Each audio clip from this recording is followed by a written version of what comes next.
Hi, I'm Claire and this is Top 5 Wednesday, books you want to see as TV shows. Top 5 Wednesday is run by Sam over at Thoughts on Tomes, and I will leave a link in the description box below to the Goodreads group if you want to go and check out the topics for the coming month. The interesting thing for me about this topic specifically is that for years and years I had an actual set automatic answer to this question of books I'd want to see turn into TV shows, and that was Harry Potter, specifically a Marauders era spin-off, and also the Dragonriders of Pern. And I'm not sure I want these things anymore. What with all the recent additional materials that J.K. Rowling has released around Fantastic Beasts and where to find them, around Harry Potter and the Cursed Child, all of the Pottermore stuff that is now being published as ebooks, all of these things have just contributed to me thinking I'd much rather keep my idea of the Marauders that I've developed over the past 17 years of my life, rather than have another version come out now and be all official and canon, when it's been a really long time that I've emotionally invested in the Harry Potter series. If you want to go there, I've been a fan of the Harry Potter series for as long as it's taken J.K. Rowling to write the Harry Potter series, which is 17 years. So I'm old, you're old, everybody's old, and I don't want to see a Harry Potter TV show about the Marauders anymore because I don't want my Marauders of my heart ruined. And Dragonriders of Pern, my goodness, for years I thought we can't possibly do the dragons justice because of special effects. And now that we can do the dragons justice with beautiful CG, I'm actually considering the fact that someone might one day decide to do this, and I am realizing that I do not want to watch the train wreck that it would be to try and adapt these books, which have really deep issues of gender violence and sexual violence embedded into the very fabric of the world building. I was once a young, uncritical fan of these books and I loved them a lot and they are very important to me, and I don't actually want to be forced to look at them critically and have my little fanish heart crushed. I know logically that they have issues, I just don't want to examine those in a lot of detail. And I know that if there was a TV show and if it was a train wreck, which it would be bound to be, then I would just be so sad. So after all that fanish introspection, I did come up with 5 things that I actually want to see adapted as TV shows. So let's get started with the actual list instead of rambling about Harry Potter like I do every other video. At number 5, I have a comic book, and that is Saga by Brian K. Vaughan and Fiona Staples.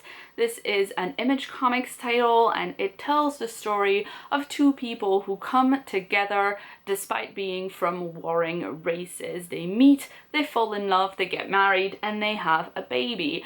And then their respective governments want to murder them and their daughter because they don't want anyone to know that peace is an option that actually is on the table. This is a really fantastic series. It's brutal, it's action-packed, and it actually has a lot of really cool aliens. I'm not sure how you could actually budget for a show based off of this because, you know, she has wings and he has horns, and Hazel has wings and horns, and there are characters that basically have televisions for heads, so it would probably be a bit difficult to actually make it into a TV show, but if you could manage it, I think it would be really great because it takes place in a lot of different places across the galaxy, and so you could jump around from one place to another and follow different story arcs. At number 4, we have the Temeraire series by Naomi Novik,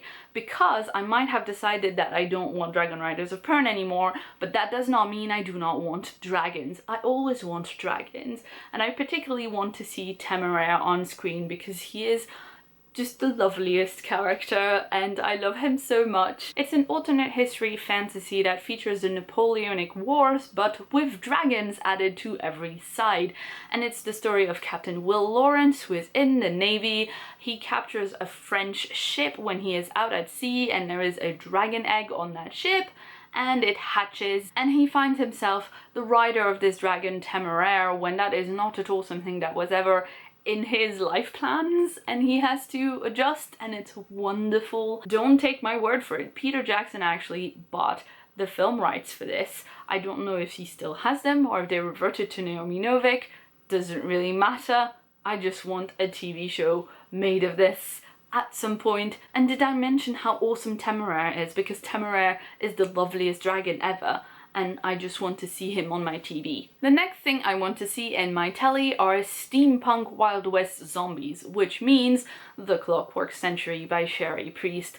This is one of the later books, The Inexplicables. I pulled it out to show you the cover and the kind of wonderful steampunky aesthetic of the whole series. But the first book is called Boneshaker. The backdrop for the whole series is that the American Civil War has lasted for much longer than it did in real life, and on top of that, zombies have cropped up. In Boneshaker, we follow a woman who is looking for her son in the walled-off city of Seattle. The entire city is covered in noxious gas, and you can't get in, no one is there anymore. But when the protagonist goes into Seattle to find her son, she realizes there's in fact a network of people living underground in the city, and they have all these systems to escape from the zombies and to travel either underground or on the rooftops, and it's really cool. I think visually it would be really striking. I know a lot of people are annoyed with zombies and are saying that zombies are a little bit overdone,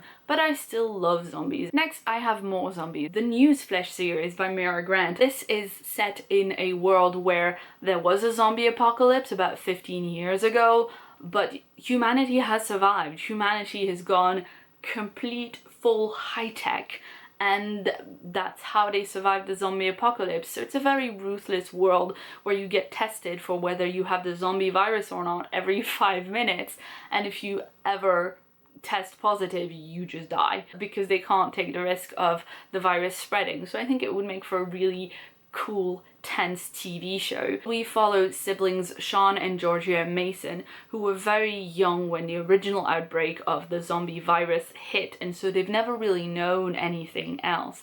They now work as independent bloggers, and they've been invited to follow a US electoral campaign trail. One of the most interesting aspects of the series is the idea that traditional media outlets, TV news and that kind of things, have been completely disavowed by the public following the zombie outbreak, because they were telling people to just ignore it and that it was a weird flu, just stay home and it'll be fine.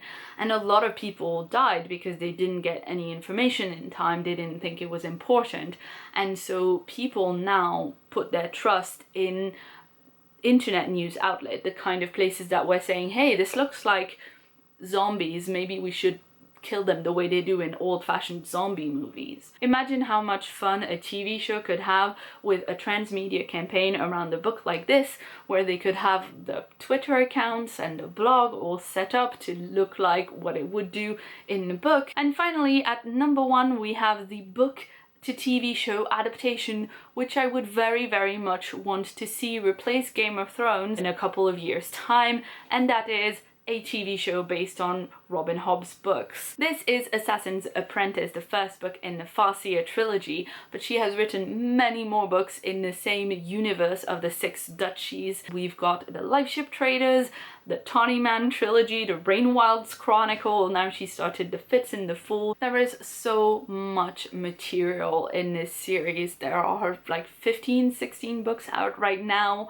and she's still writing more of them. There's a fairly similar tone to Game of Thrones in terms of a mix of fantasy with politics, although I do think that these books are a bit more fantastical than the Game of Thrones series, but they are also very brutal. Robin Hobb does not pull her punches. I would just love to see this world and those characters on screen. I particularly love the Lifeship Traders trilogy, but all of the other books are also really great. I haven't read them all, but I've heard so many great things. It's a fantastic, very well respected fantasy series, and I think someone should go and buy the rights to make this into a TV show immediately. So that's it. Those were my top 5 picks for books to adapt into TV shows. Let me know what you think in the comments below, whether you agree or disagree with my choices and with my fairly strong Pern and Harry Potter opinions from the beginning of the video. If you'd like to see more from me, check out the sidebar right here for more videos, and if you haven't yet, please hit that subscribe button for more videos from me every week. I've been Claire, thanks so much for watching, and see you soon.